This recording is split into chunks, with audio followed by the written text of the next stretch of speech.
Você já deve ter ouvido falar que o mandato de determinado candidato pertence ao partido e que ele não pode trocar durante seu mandato. Mas é bem assim mesmo?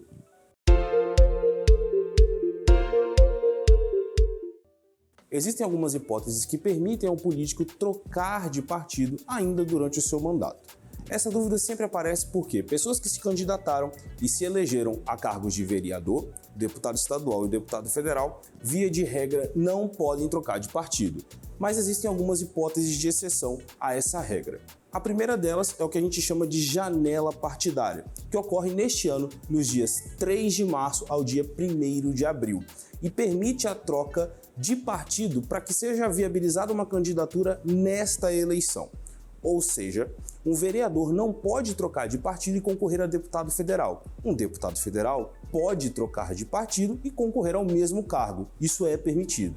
Uma outra hipótese, e essa depende muito da vontade partidária, é que o próprio partido libere o candidato para trocar. Isso porque os partidos detêm autonomia e podem liberar os candidatos da forma como quiserem e da forma que for mais interessante. Como aconteceu, por exemplo, no ano passado, com o deputado federal Marcelo Freixo, que saiu do seu partido e foi para outro com autorização e permissão dos seus diretores partidários.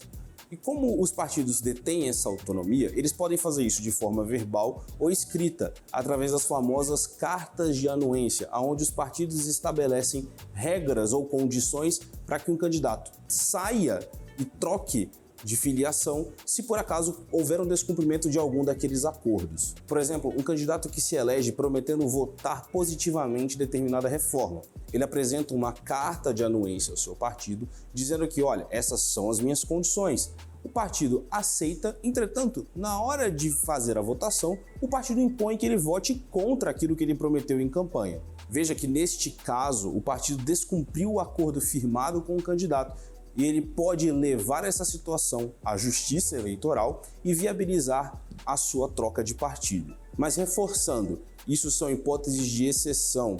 Via de regra, os partidos têm sim autonomia e controle de votação através do que a gente chama de fechamento de questão.